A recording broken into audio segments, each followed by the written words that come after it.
Selamat pagi, apa kabar semua?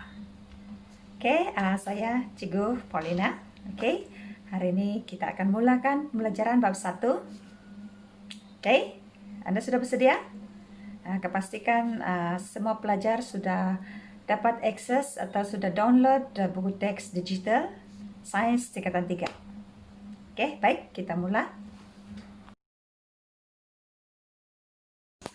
Oke, selamat pagi semua pelajar. Oke, kita akan mulakan dengan bab 1 rangsangan dan gerak balas. Oke, yaitu subtopiknya adalah 1.1 sistem saraf manusia. Oke, kita lihat di mana sistem saraf manusia ini terdiri daripada dua, yaitu saraf pusat, sistem saraf pusat, dan sistem saraf periferi. Sistem saraf pusat ini terdiri daripada otak dan saraf tunjang. Saraf kranium, saraf spina ini dipanggil dalam sistem saraf soma. Kemudian sistem saraf otonomi adalah yang menghubungkan dengan organ dalaman. So, saraf soma dan otonomi ini dia dikenali sebagai sistem saraf periferi. Jadi, sistem saraf manusia ini dia terbagi kepada dua, yaitu sistem saraf pusat dan sistem saraf periferi. Oke, kita lihat sistem saraf pusat. Sistem saraf pusat ini menerima maklumat daripada organ deria. Dia boleh tafsir, dia boleh hantar maklumat ke organ motor untuk melakukan tindakan yang sesuai. Contohnya, kita tengok di bahagian otak, dia terdiri daripada bahagian kepalanya, tengkorak dan otak.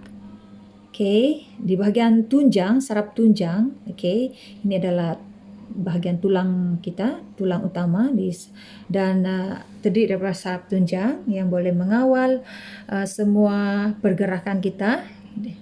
Okey, kita lihat bahagian otak ni dia dilindungi oleh tulang atau yang tengkorak ataupun dipanggil kranium.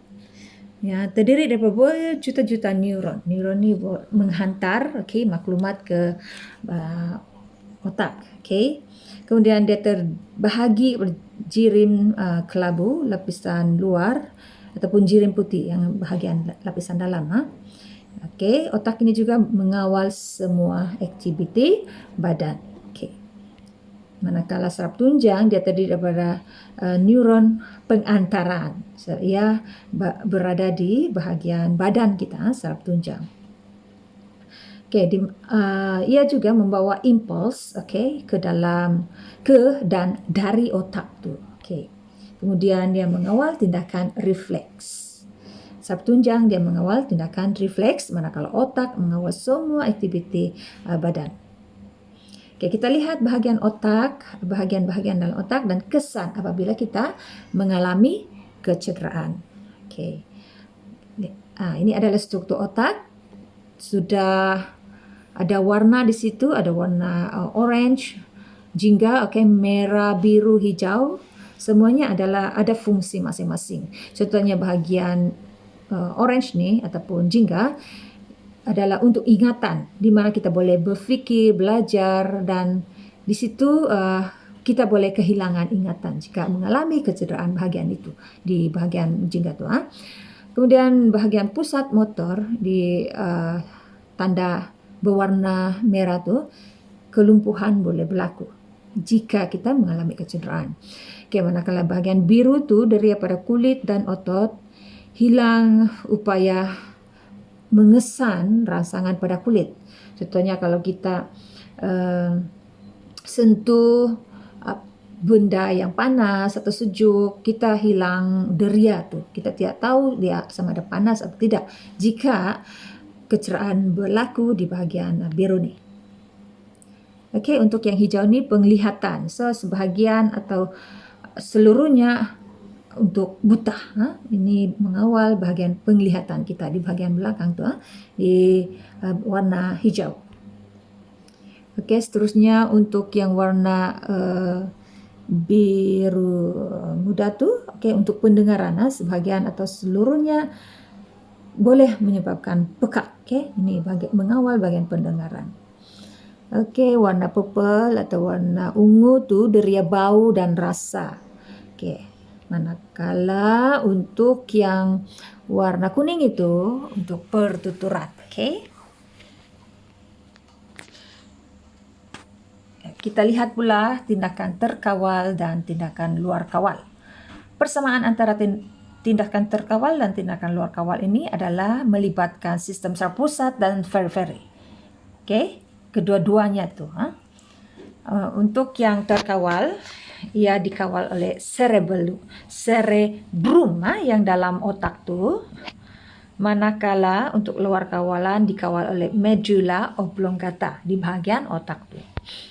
Oke, untuk terkawal ia melakukan aktiviti yang kita boleh sedari. Contohnya ya kita bercakap, menyanyi, berjalan. Oke, luar kawalan itu aktiviti yang kita tidak sedari. Oke. Terkawal maksudnya aktiviti itu kita boleh kawal.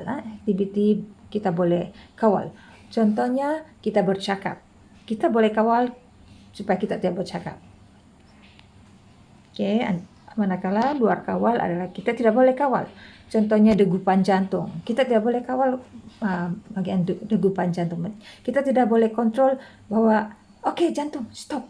Itu tidak boleh berlaku. Oke, seterusnya melibatkan sistem saraf soma untuk yang terkawal, manakala untuk luar kawalan sistem saraf otonomi. Oke. Kadar tindak balas boleh dipercepat atau diperlahan. Itu sebab kita boleh kawal. Kita boleh kasih perlahan, kita boleh percepatkan. Contohnya kita bercakap, kita boleh cakap cepat ataupun perlahan-lahan. Itu kita boleh kontrol. Oke. Manakala untuk luar kawalan tindakan adalah cepat. Kita tidak boleh kawal dia. Contoh untuk tindakan terkawal ada menulis, menari, dan menyanyi. Banyak lagi ya dia punya contoh. Untuk luar kawal pula denyutan jantung, peristalsis, perkumuhan. Ini berperlu semua ini kita tidak boleh kawal. Baik, sekian sahaja untuk subtopik yang pertama ya 1.1 sistem saraf manusia. Oke, seterusnya kita akan buat latihan untuk pengukuhan subtopik ini. Terima kasih.